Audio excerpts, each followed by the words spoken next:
All right, welcome everybody. This is a co-stream between Brian White at Future Asset. We got Nick Gibbs for Investing Against the Grain, and we got Brian Wang joining us. It's also on his YouTube channel. We're going to talk about the stock. Should we be panicking at this point? You've got the stock basically, falling significantly in the last 5 days. It's 274 right now, and it started off around. I guess at one point it was at the $300 mark. And in the last month, it's fallen from 378 to 274. I guess the question people are asking is this, what's going on with the stock? Many had said that there was going to be this resistance at 300. There's going to be a resistance at 273, and it can keep falling further down. So let's start off with that. Should we be panicking?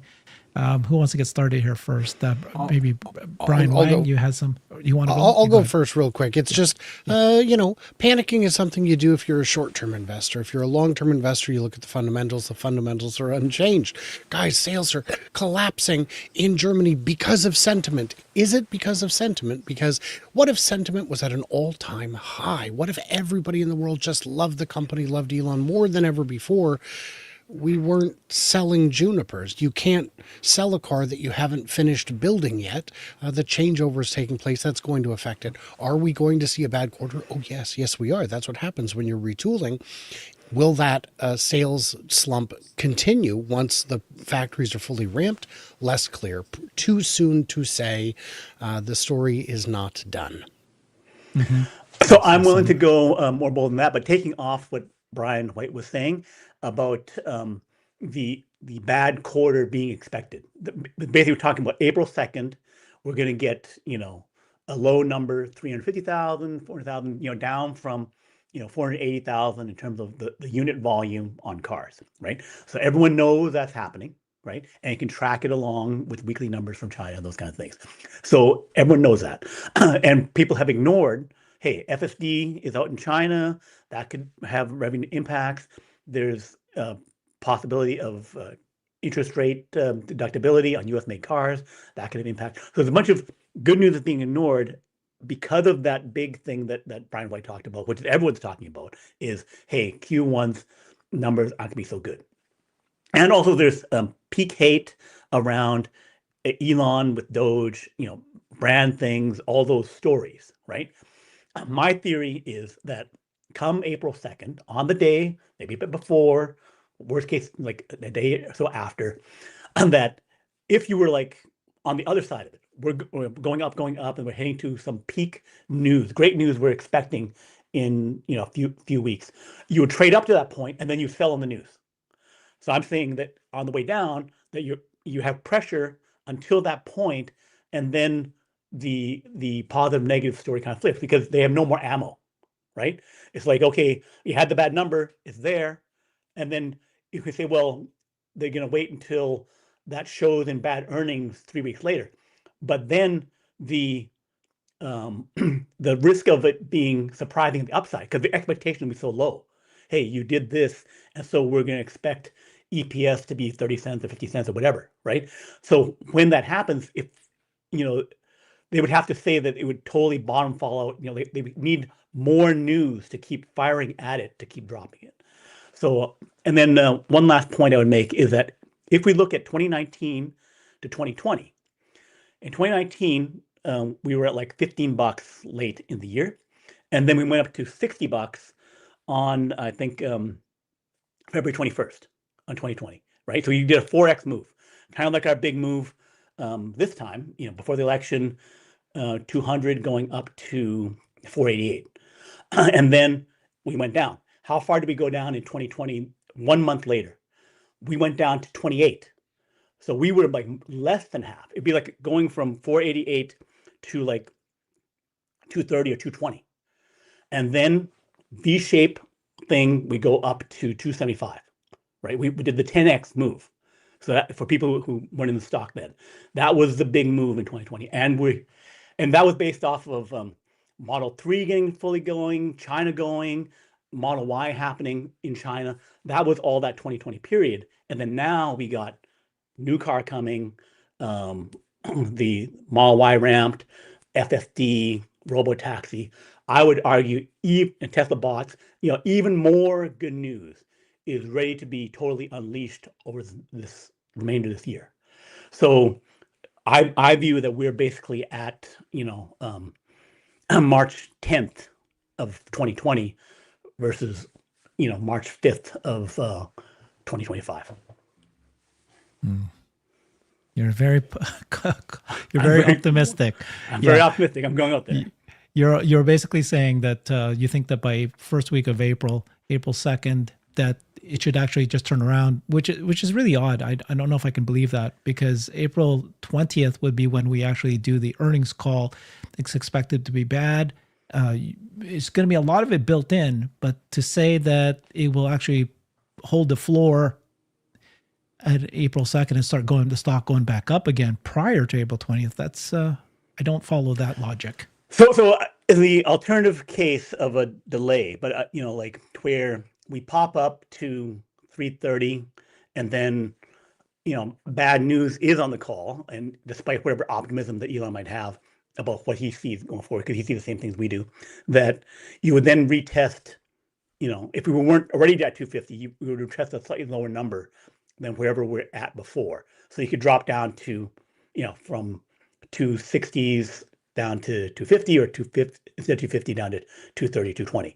But I think then the bulk of this move down happens, and then we would come off the base of the this massive channel down to going up.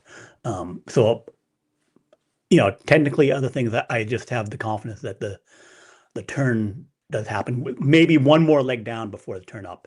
The only way I can see that happening is if we hear the Model Y, because the reason I believe that the stock has fallen is because of a poor Q1. That does not give it a floor expectation of pure Q1, and then all these other things combined.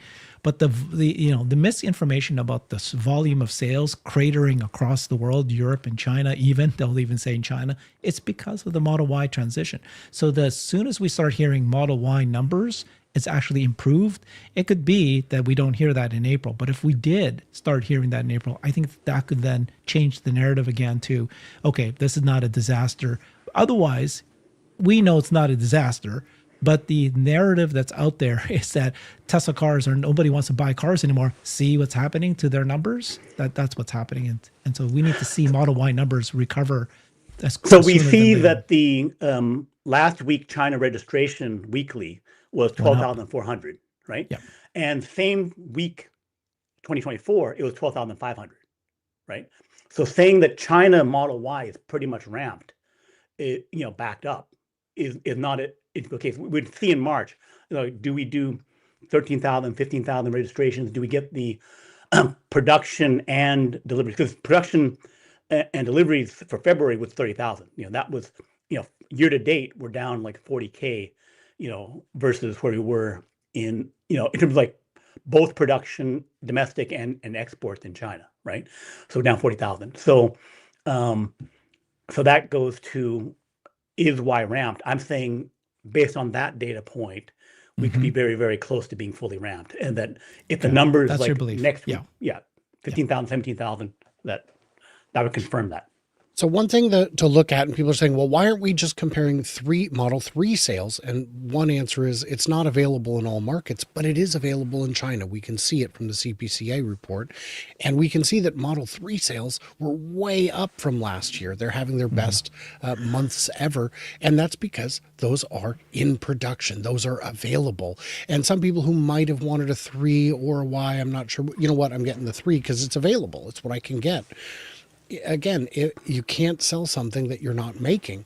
If we were in a cola war between Coke and Pepsi, not the individual colas, but the entire brands, and Coca-Cola took down their Coca-Cola lines in every market for a month, yes, for that quarter, things would look like it was over. It was the end of the road. Guys, it's their main product. Model Y is their Coca-Cola of Tesla. So yeah, it's just...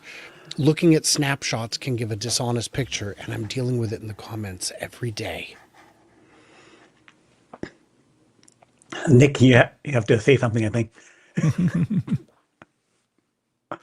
Just Glenn, let me offer a different point of view. Uh-oh.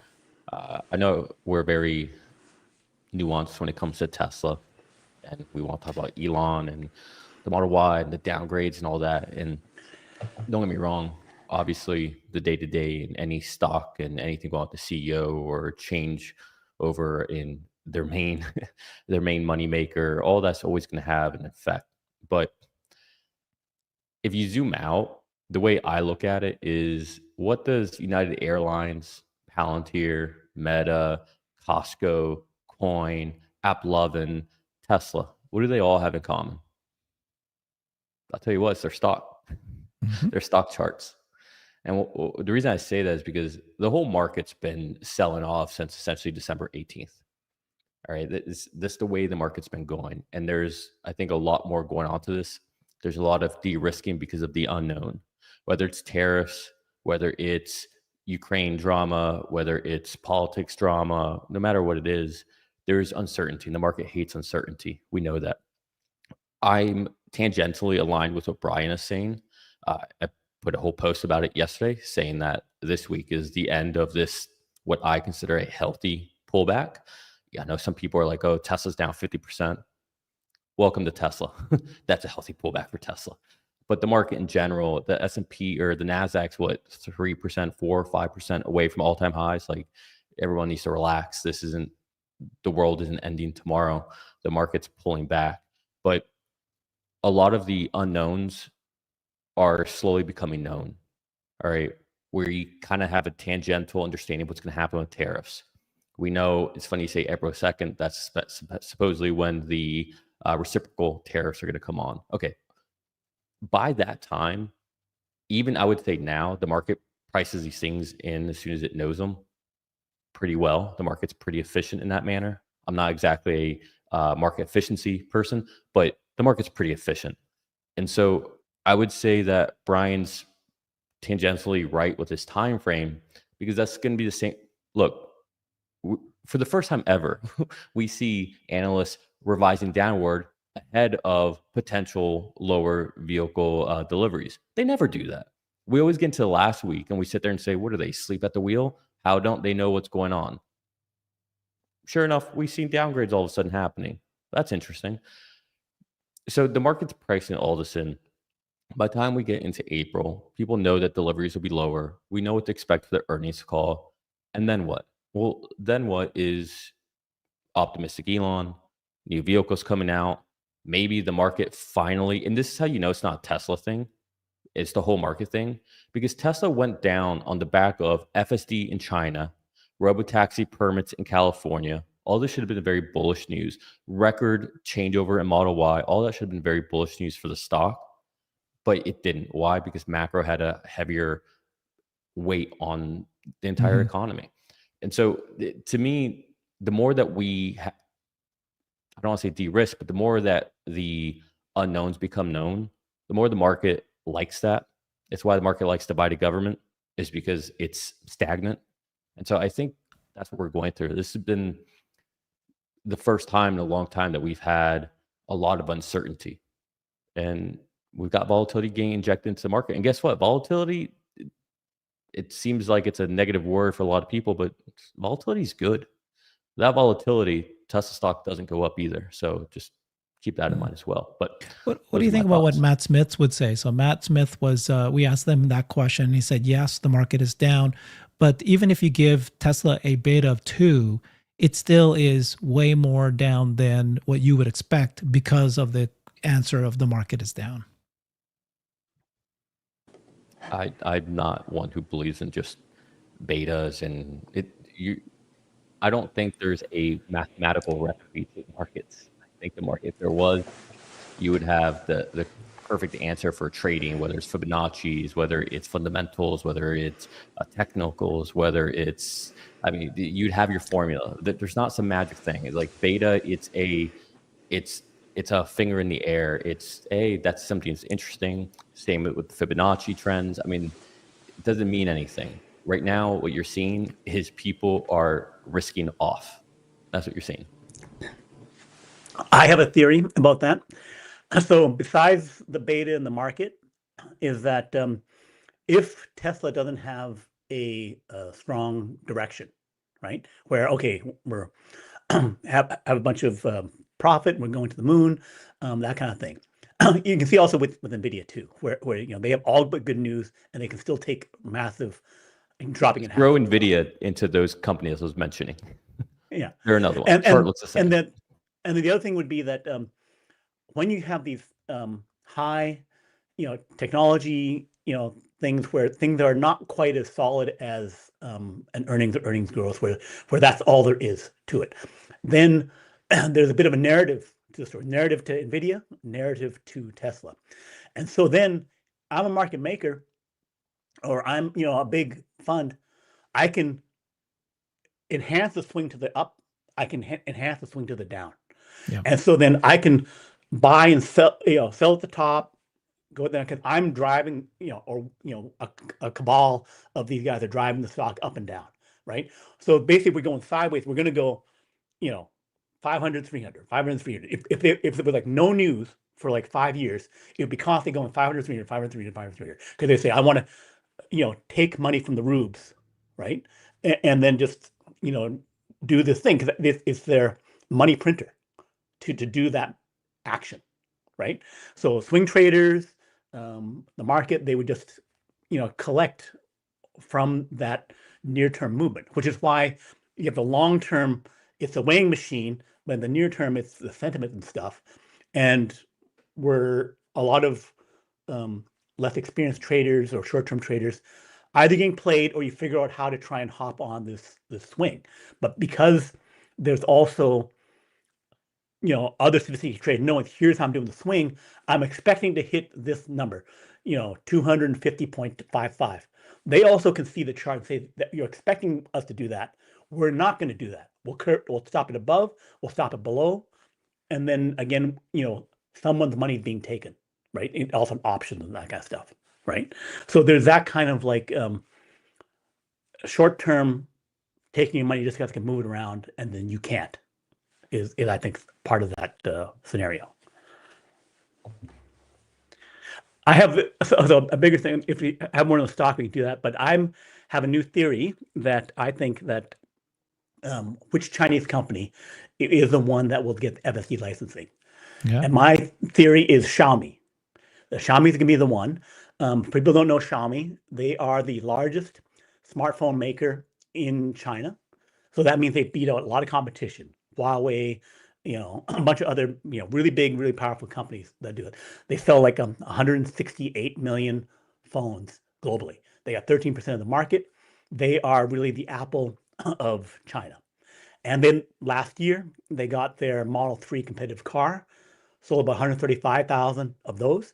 And now they're going to do a Model Y competitive car, SU7, or whatever the name of it is, or YU7. Ultra? Oh, is that what the name of it is? Okay. I think that might be the sports car, but go ahead. No, it's XU7. Right. XU7. Okay. So they could have 300 to 350,000 sales this year. They're targeting 300,000. I think Morgan Stanley thinks that they'll do like 350,000. And they could even exceed that to 400,000. I think they're a stronger competitor than actually BYD, even though BYD sells more cars. And the head CEO of that, Leijun, Leijun, is really the Steve Jobs, almost Elon Musk of China, because he was able to win the smartphone market. It's as if Apple actually succeeded in releasing an EV, right? Apple wanted to do that. They dumped $10 billion into it and could not. This Apple of China has done that. They've gone to a car, successfully released it, growing fast. Their stock tripled. So because they have a really in-class kind of Model 3 and soon Model Y, then that if they haven't already, that CEO and his team can get the camera positions right, easy peasy, right? They would have the camera positions right for the version of their Model 3 and Model Y. So they could then be a super fast adopter of FSD. And the CEO has talked very positively about Elon. I was at a Chinese American, Asian American business meeting where on the panel, VCs and other people who had met Lejeune say that he is hardcore tech guy, marketing genius type guy. He is not because he wouldn't, like when he was going to go into the car market, he personally tested every electric car in China and the US, I think also in Europe too, right? So he does his homework. He, just like in order to make your Android iPhone knockoff and beat 1,000 other knockoff guys, right? So I think he is the one who's gonna do the licensing, and he'd be a great partner because 350,000 cars this year, he will have 1 million cars next year, right? So Elon said he'll want to have 1 million cars. So yeah. I wanted to say one thing about stocks before we move off of it. I had an opportunity to spend a couple days with a gentleman who is a coder. He is a programmer who works at a fund that does high frequency trading. And he said, you can absolutely predict the market, but only for a few seconds. And as soon as you're able to accurately predict the market, it doesn't work. And the reason for that is as soon as you jump on it, you change the equation and everything that you do ripples out from there. And if you think you've got some brilliant idea that's going to make you able to beat the market, the equations that these people are using to get a 0.1% advantage over the market look like a foreign language. It looks like alien handwriting is what it looks like. And it is, these are teams of geniuses who are trying to not get 20x, 30x. They're trying to get 1.01x. And that is enough to make it work when you're talking about enough dollars. It's very difficult to do. On the Xiaomi front, my only concern with them is that they are losing a bunch of money per car. We know that. The price that they are selling them at is fantastic. It is one heck of a car. But part of their losses is being hidden because they are being made with a Chinese state manufacturer. And they do have their own manufacturing license that's separate from them, but it is still them making it. So there could be additional losses being hidden on the back end. That makes it difficult to scale. I'm surprised they've scaled as aggressively as they have. I didn't think they had this kind of money to pour in early on to lose that much, to move that many units. But they are getting to economies of scale. They are getting to the kind of production they need to justify the low prices that they currently have. And for a first generation car, that Xiaomi is one heck of a beast.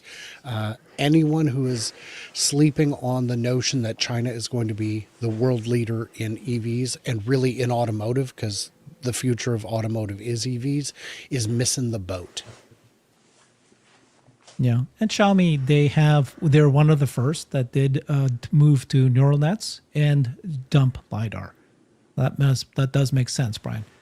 And being a phone company means they know hardware software integration. They know how to write their own code and make it work on the vehicles that they're building in ways that Volkswagen has found impossible with their Cariad team of 10,000 monkeys at 10,000 typewriters. I'm pretty sure was their strategy.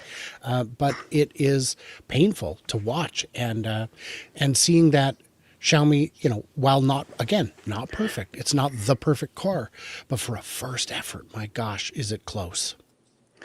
And they have about like 140 to 200 test cars, may have increased or something like that, and about 500 to 600 engineers. They've done about $500 million into it. So they've made a good ADAS off of that.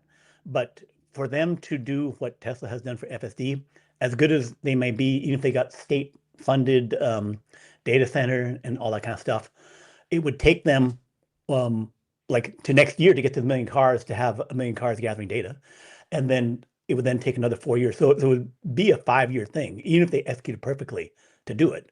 And then if they do the deal with Tesla, then, and they use that to smack down BYD, and they get to 5 million cars in China, 7 million cars in China, Yeah. then they're perfectly happy, right? They did a 10x or something like that, and they're great. They're doing stuff in China. Tesla's happy. They're making FSD sales off of a major seller. They weren't going to be allowed to get to, 40, 50% or whatever the China market anyway, right? But if I do it with a partner, they get the FSD money, and then these guys get their car money. So they're fine. So it's a win-win for both to do it. Mm-hmm. Yeah. I was talking to Hans today about, with China allowing Tesla to have full self-driving being used there must have been, or very likely have been, a quid pro quo where China says, okay, we'll let you do it, but you got to give us something. One of the things could be that you partner with a Chinese company to give them FSD or some sort of partnership. What do you guys think of that idea? Yeah, I think that's automatic. Yeah. Seems reasonable. I don't. Mhm. I Let's don't hear think it. there's any quid pro quo. I think they're projecting what, a 5% GDP this year. China can't afford to have Tesla move into India and leave China. Like, they don't want to see that. They're seeing that with Apple. You're seeing a lot of companies. Don't shake your head yet. But they're Brian. not leaving. But they're not leaving China. They're entering a They market that. could. Nah, they wouldn't. This would be for the Indian domestic market. India has very steep imports. It's not like if they built another factory in China, they could export the cars to India in a way that would be cost effective and actually work. They No, have but to you could build. build in India and export out of India. Yeah, But then, yeah. but then you China wouldn't be able doesn't to. want that. I know, but China you wouldn't be is able to export into struggling. China then. China's got the That's 25 million, fine. 30 They million wouldn't have to. cars. They could just Right. build in No. China, sell in Right. China. Nick is talking about exporting to For the Asian Oceania, market. yeah, and Okay. Australia and all that. I think what you'd see from India in terms of exports is right-hand drive. I think they would begin serving all the right-hand drive markets, but only if the cars they're building are the kinds of cars they wish to export in the first place. But my point is it's not make that argument. My point is that China, I think, is more on the defensive when it comes to this. They are seeing a lot of companies trying to de-risk. After COVID, a lot of companies saw China as a single point of failure. They don't want that anymore. And they're still dealing with a real estate problem over there, even though it's not headline news anymore. It's something I track just because for some reason I find it fascinating. But there's still a lot of problems over there, and they're slowing in growth. And they are also trying to manage this, becoming a little more open, a little more capitalistic. They also want to attract more companies in there. And if you prevent Tesla from having FSD and every earnings call, Elon's on there, I mean, it just starts to have a bigger ripple effect. And I also think that China sees Tesla being there as that iron sharpens iron, right? It forces the other companies to push the boundaries. And not to sound nefarious, but if Tesla is running FSD there locally, then maybe they can somehow get a copy of FSD and figure it out. Yeah. And I don't believe that that's how the software works. I know that every company has their own secret sauce, and if I could see the way an algorithm works at Google, that doesn't mean I could make it work in my own way. I don't think you can just steal FSD without a live connection to the mothership. But I could be wrong. You could distill the weights. If you had actual copy of the software and you had the ability to install the package yourself, it's possible. I mean, I don't know what Tesla has in there as preventive maintenance or preventative measures, but Also would worth never worth, ever worth, underestimate worth pointing China out that when it China comes to- does protect IP for international companies. I'm just saying, if there's one, You can laugh if you want, but they do. That's there's why one- we if- haven't seen the same kind of Yeah. rampant if there's theft one we group of did people I would 20 never years ago. underestimate, it's the Chinese. If they So want this to is- do something, they will do it. This is just came out today, right? This is BYD's executive vice president, Stella Lee, and she made some comments. The first thing she said was China is willing to share key technologies in EVs and autonomous driving with foreign companies despite trade tensions. So, they're positioning themselves as, the U.S. is going to stop China from building cars into the U.S. and you can't import your software into the U.S. And she's saying, hey, China is allowing foreign companies to come in and we're willing to share EVs. She did also clarify that they're not planning to build a factory in Mexico. At this point, they don't know what's going to happen yet. And she said this, right? We're pledging to work with rival Tesla to combat petrol cars. Our common enemy is internal combustion engine. We need to work together.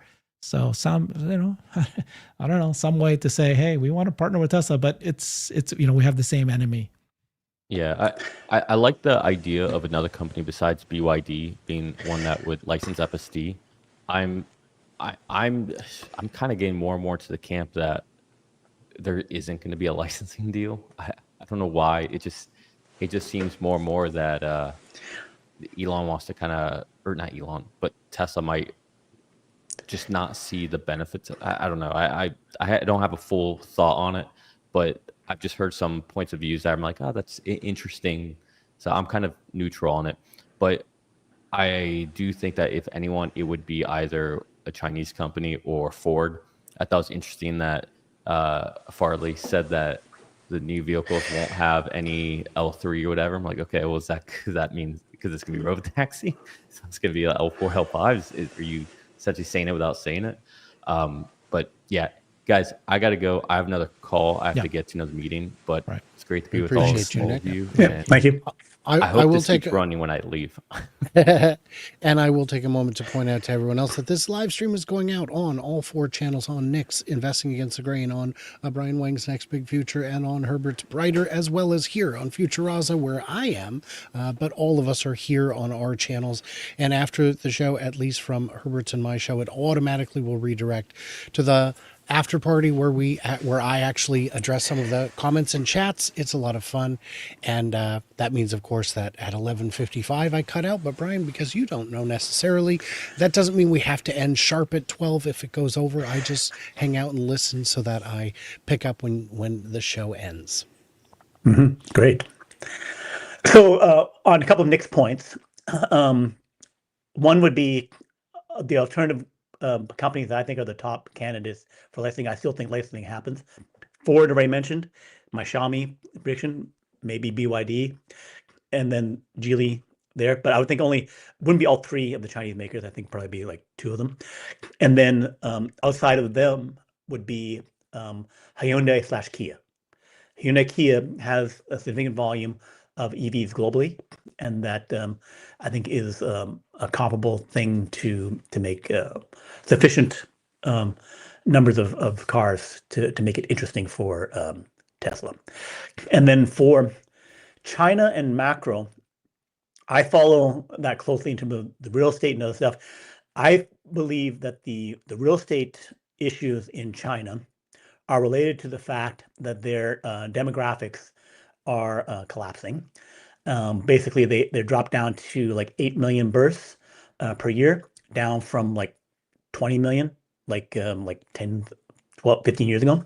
And that is a huge problem. Also, the aging out of their population. So because of the one-child policy and that kind of stuff, that they're already at, I think, average age of about 40 for the population. And that's going to shift up pretty fast to like 50 by about 1945. So the problem with that is that you have you spend money during your lifetime, right? So you buy your first home, you buy your car, and then you're replacing it, right? But you kind of like have peak spending around 40. So when you get to 50 and stuff, then you're saving money. You're saving money for retirement. So the consumer thing shifts, and that is a big problem for houses and for others, because basically everyone thinks, okay, the economy is growing, the economy is always going to grow, kind of thing.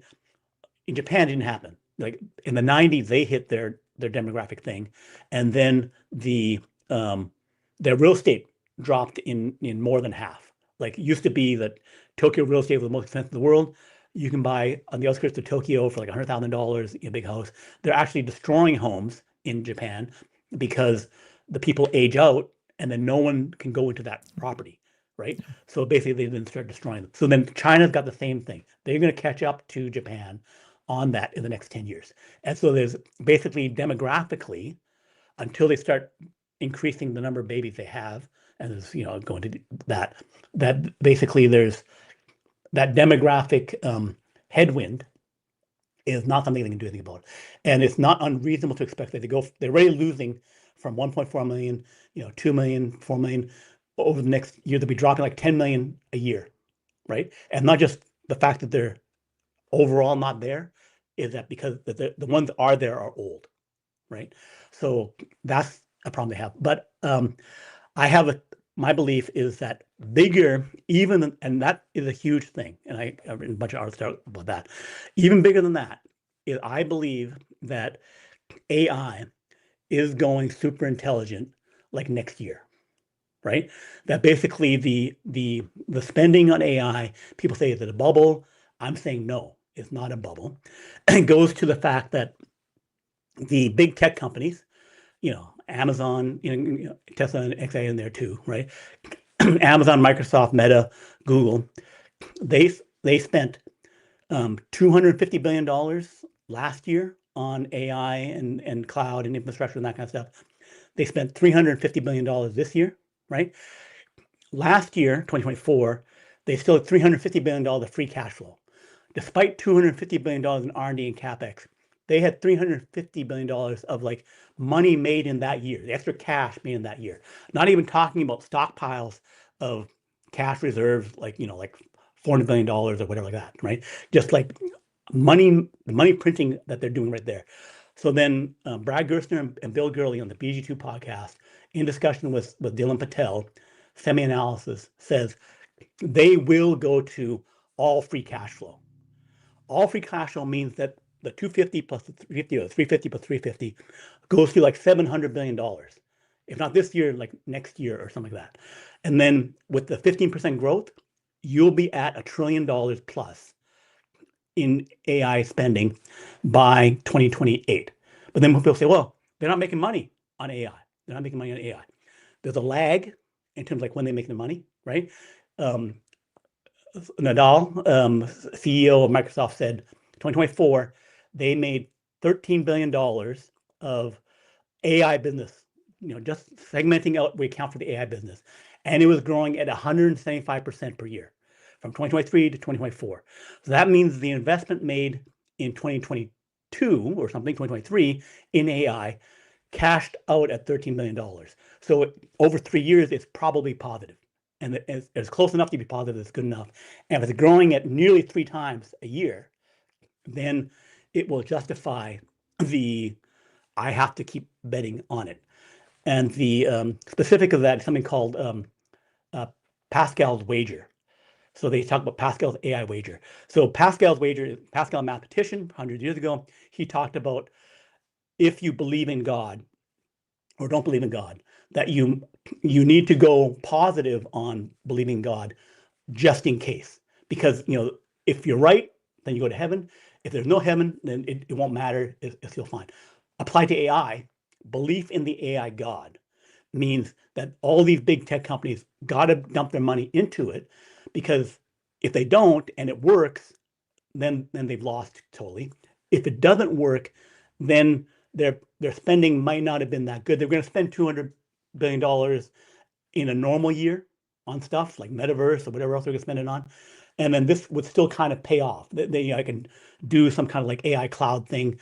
It's not like my investment goes to zero, right? So thus and then if they miss it, the CEO gets fired in 3 years because, hey, you blew it, you missed it, the company's dead, blah, blah, blah. You get fired versus I have this massive money printer, like Zuckerberg spent, $50 billion, $100 billion in metaverse and got nothing out of it, relatively speaking, for 5 years. It doesn't hurt him at all.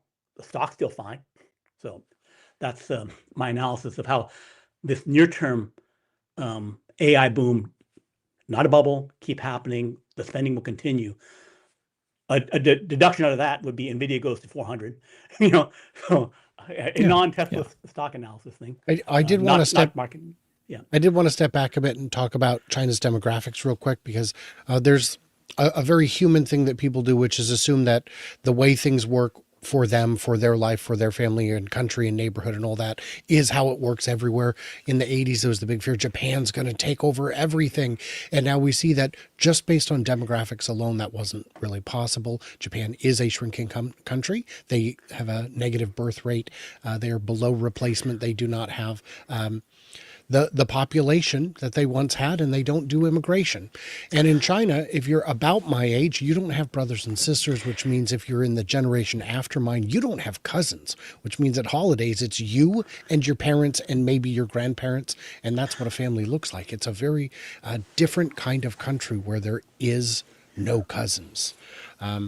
And that's going to make for interesting times over the next 10, 20 years. When I was there 20, 25 years ago, I was noticing this trend already, that the baby boom crunch that we were staring down the barrel of in the US, with more boomers retiring than new workers entering the workforce, was going to be that, but on steroids in China because of their very low birth rates. And now we're at a point where they can have more kids. You can if you want, but the world has kind of moved on from that. It's not what their society values. It's kids are expensive. Kids are a lot of work, and it's easier to have one or no kids than a whole bunch of them. So it's going to make for some very interesting times in China over the next 10 to 20 years. Yeah. So, okay. So that, I think, wrap it all together, right? That's what makes sense. China is not in a position at this point to, stop foreign investment. In fact, that's what we've been hearing them say. We need more foreign investment. We need Tesla here. We need these new technologies. We need to build out our infrastructure. So that's number one. And then the AI boom, totally agree with you, Brian. This is just the beginning. Companies are spending it.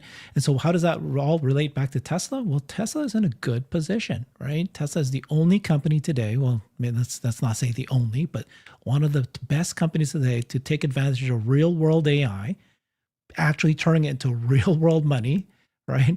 Actual real cash. Right? We're talking autonomy. We're talking bots. They're well on their path. And so does China need humanoid bots there? They've got their own humanoid bot industry, but they want Tesla there. In case, just like you said, in case if Tesla is the only one that ends up winning with really smart bots and really powerful bots, you want them to build bots there, as many bots as possible to help the economy there. And if they don't do it, it could be existential for China's manufacturing, because now you can have bots in every country and they can make products in their own countries. They don't need to use China anymore. That it's going to be existential for them. And so you've got that, and then you've got your own industry. So you want to, help them along. So they need Tesla there. They're not. It's too early at this point to kick Tesla out and then have their own bot industry and assume that their bot industry is going to be successful. And so you've got all of this coming in favor for Tesla to be the biggest winner for AI. Everything you just said, Brian, all true, but the one that you can almost you have a really good business case for is autonomy. And bots, we do this all the time. All of us have our own forecasts to show how businesses with bots can make really big money, versus the question is, if I have a LLM, how do I make money? That's the question. We don't know yet if it's a commodity and there's something to be made there. But there's no question about autonomy and how do you make money with bots. So I think the investment is only going to go bigger, higher, and it's going to become, every single month that goes by, Tesla is going to be even more important as it becomes realized that this is the only one of the top companies succeeding in the space. So I've been very unimpressed with LLMs generally. I always ask it questions within my area of expertise to see how bad it goofs it. But Grok 3 is not goofing it in the ways I've seen in the past. And I get it, XAI is a separate company from Tesla, but it shares the ecosystem. It is likely we will see Grok in cars at some point. And I asked it questions that I knew had failed on Google, on their AI, and it was very, very impressive in terms of I asked it a trick question. I said, how many small toys should a world-class athlete eat on a daily basis? And it said, look, I get that you're probably trying to make a joke here, but just in case, here's the real answer. And also, maybe you meant tots, maybe you meant like tater tots, and here's an answer for that. And it was breathtakingly refreshing to see that.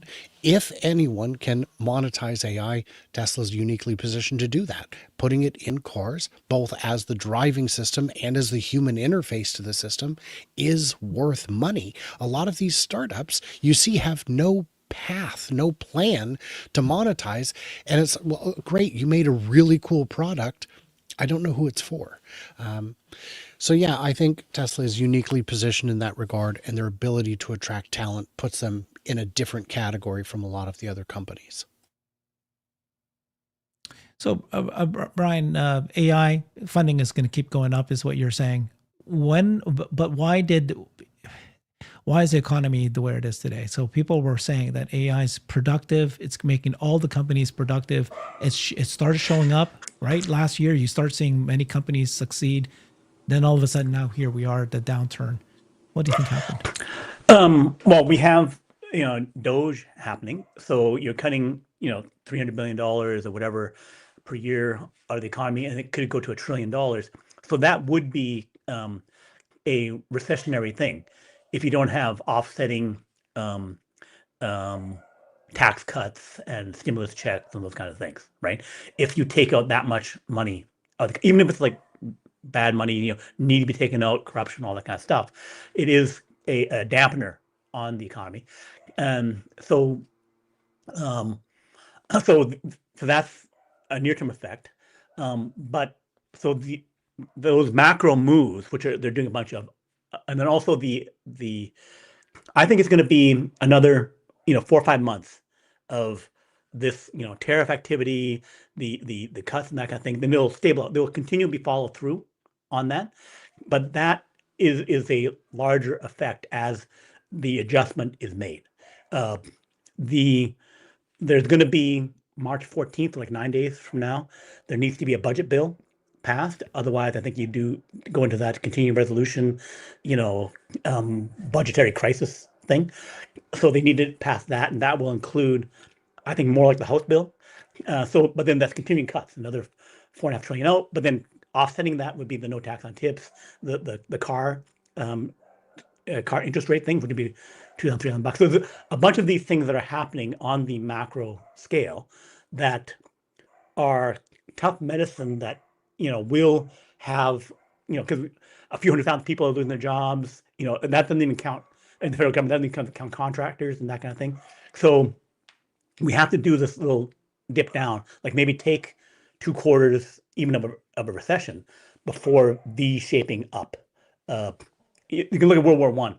After you demobilized, that there was a V down and then move up. So it's just macroeconomics, economics 101 kind of thing about what's going on. There's like, even though there's AI, it's like the AI productivity stuff is happening, but it's like, what, $13 billion for Microsoft, $50 billion, $100 billion. It's like nothing relative to the trillion dollars, $100 trillion of the economy. It's like, it's not big enough to move and counteract the fact that, inflation's high or interest rates are at, 7% for mortgages.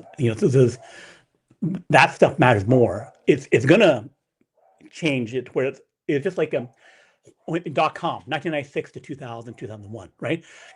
Everything's happening, internet's happening 1996, and then the economy GDP starts growing at 5%. But there was a ramp up, from 5 years. Like where's the growth, where's the productivity? It's even though you're growing exponentially, it takes time before it's like, okay, now you got $4 trillion of cloud or whatever it is. Yeah. Okay, so let's assume what's going to happen this year. I'm just going to go back to Tesla again, right? Yeah. So we all agreed that if the economy's bad, the sentiment bad, stocks are all falling. Doesn't matter what kind of news Tesla does. Now, when do we prove that Tesla's? Do you guys both agree that Tesla's volume of sales of cars is going to rebound, and that it might actually be a growth year at the end of this year? And when would the investment public recognize that that's the case? I don't think this year will be up on the whole. I think the drag from the first quarter is going to be so substantial that it's going to be tough to overcome. And I think we've got a lot of economic headwinds ahead of us. We've just got a very bad unemployment number, and it's unclear how many of our trading partners are going to be super jazzed about importing the cars. We've got a lot of hostility going around. We went all in on Team GFY, and now we're kind of having the find out part of that equation come back on us.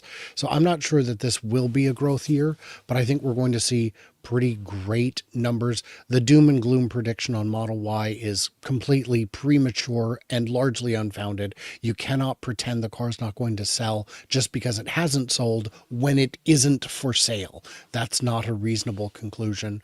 But I think the thing that could change that and make this absolutely a growth year, a strong growth year, is if we do get the intermediate compact based on the 3 or Y and it can be made in great volume. I think that could absolutely pull this entire thing out of the fire.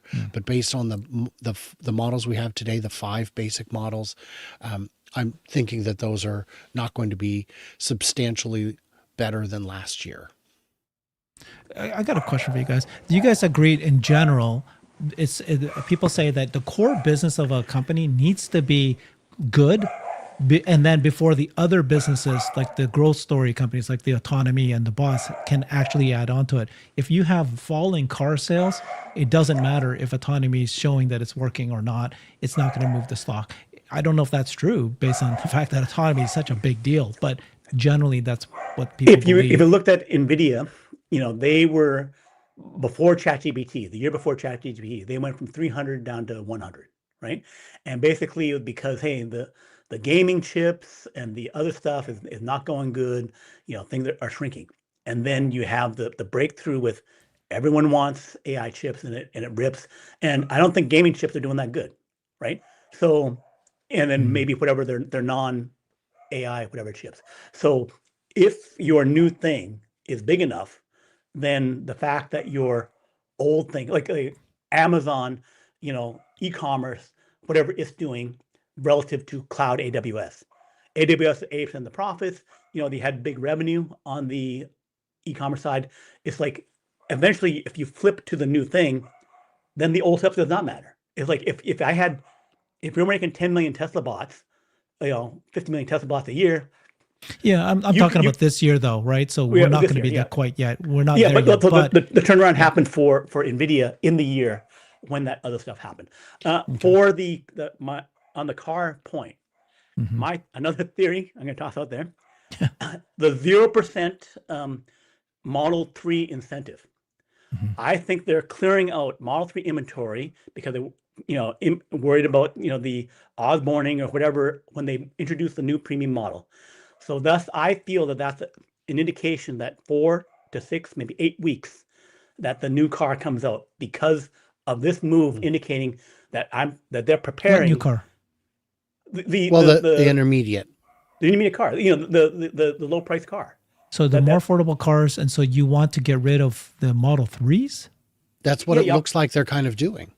Yeah. So explain that again. I don't understand why that. So Model 3, the cheapest car they currently have, right? The base Model 3 at like $40,000, right? So if I come out with a $33,000 initial priced new car, right? Then this new car is going to take out sales from Model 3, right?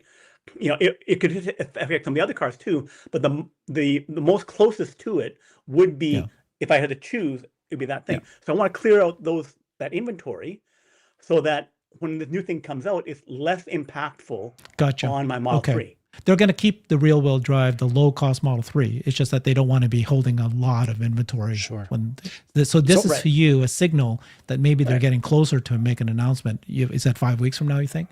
Right. For my over and under, 4 to 6 weeks. So 6 weeks more likely. But if you announce something 2 weeks ahead of production, right, you start getting to the range of like, I would then tell you it's happening because 2 weeks before, right? Or I just announce it, 6 weeks or 8 weeks when I'm actually making the cars. The no Very announcement. Interesting theory. Okay. Yeah. So I would say that I love that theory. In terms of what is your core business and how strong does it need to be, I would say Amazon's core business is not e-commerce, but books. That's what they did. And they still do books very well, but they are everything else in addition to that now, all the things for which they're known. Berkshire Hathaway's textile business is flat. It's been flat for 40 years. I think they're doing okay. I did want to say that in about a minute here, I'm going to cut out, take a quick break so that you can join me on the after show.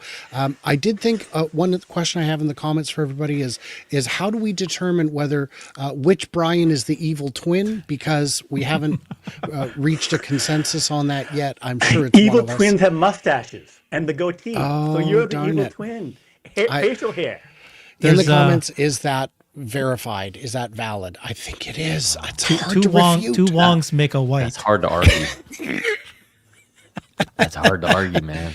All right, so I'll see you guys in the after show if you have questions and comments. But please continue enjoying this. Remember to subscribe to Nick at Investing Against the Grain, to Brian Wang at Next Big Future, to Herbert at Brighter, and of course to me at Future Raza. And I'll see you guys in a little bit. Bye, Evil Brian. Evil Brian, yep. The one leaving's evil. So that's very interesting theory, Brian. So you're saying that's why they just released a 0% down. It's more than just 0% down, isn't it? Like 0% down, 0% interest. They're really doing their best to get rid of or to boost up sales of the low end Model 3s. Right. Yeah, so it seems to be like a tea leaf thing that seems like a pretty big tell. That you know, like when they were going to start the new model, the refresh Model Y, they cleared out old Model Y inventory as much as they could, right? So that's an indication that hey, I'm getting ready to do it. Isn't it too soon though? I mean, the Model Y is just now being delivered to customers across the world, and in the U.S. just happened a few days ago. In Europe, is that enough time to? Kind of. I think it's enough time. Because, like I said, 12,400 for the China stuff, and Lars was talking good about Austin and Wait, and what's the Fremont. number? 12,000. I heard 2,000 per week is what they were doing in new Model Ys. Are you saying now 2,000 that you per heard day, per 2,000 per day? day, per day, Oh, 2,000 per shit. day. So they were doing 12,400 total Model 3 and Model Okay. Y. Right? Okay. So 2,000 per day is 14,000, right? So then if you had Model 3 there too, you'd be They're 20,000. pretty well at ramped at this point for Model Y in China, but not In the China, other, they're pretty much around. not the other factories yet. Okay. Maybe they are, because Lars was kind of saying that he was sounding good about. He wasn't saying, hey, not like the Model 3 ramp in Austin or whatever that, which was slow. So I think they've learned their lesson. But again, we haven't, unlike China, we don't see that number, right? We don't see although Troy should be counting them, but no indication on that. But the fact that China's fully ramped, that and then if we're kind of doing okay in the U.S., right? Even if Europe was doing nothing, right? It would be good enough that they would say, okay, now we're transitioning over to the low volume car, because it will take time to ramp the low volume car. I'm only adding on, in the perfect situation, they would get, like to 200,000, 400,000 in a month, or, like, sorry, not that much, like 100,000 a month, right? So they'd be starting to do big stuff in China and in Austin. If I'm pretending to be, Jeff Lutz, right, that I'm using the supply chain partners to get up to speed on all the parts and things with Y and 3, and then they're making roughly the same parts on 70% of the vehicle for the new thing. So then my partners have to go to, in 6 months, 9 months, 12 months, get to double their parts or even triple their parts, because I'm doing more volume, right? Because I'm sharing parts between these vehicles, right? There are some differences of, like, whatever the 30% difference is, but the main guys have to ramp. So if I'm ramping new Model Y, and then I also now ramp Y and new vehicle, all the supply chain has got to move up like that. So then if I'm ramping here, I continue unbroken the ramp where each of my guys, is making, 100,000 engines or battery things, or whatever other major component per month, and then now they got to go to 200,000, and they go like 100, 110, 120. So I'm getting 60, 80,000, 90,000, 100,000, and then ramping Model Y, and then I continue 110,000, 100,000, because I got like 100,000 Model Y plus 20,000 new vehicle plus 30,000 new vehicle, 40,000 new vehicle. So I'm doing this straight line up of Y and 3 blending into Y3 and new car, heading into Y3 new car and Cybercab next year. So it's like this big constant acceleration up at a constant speed for all aspects of the supply chain and business is how I see it. So that's introduction goes to, April, May, when I can work it in to my overall production. Yeah, April and May. Yeah, March, April, May. That's next couple months. I've heard the rumors May, but Nick, you're saying that that's too early. What's your thinking? No, I was mocking you. I was making fun of you. Me? Oh, not Brian. Okay. You said it's not too early. Like, Oh, okay. So you don't think it's too early? Oh, that's interesting. insanity. That's insanity. I'm okay with May. I wasn't okay with him saying that. We would get. Well, I guess 4 weeks is April already. So I don't see it happening. I could see them saying like an announcement just before earnings that they have something to show us. I mean, if they just did that, we'd be at 350, right? Like if they just said, "Hey, we got something to show you," like kind of do like an Apple tease.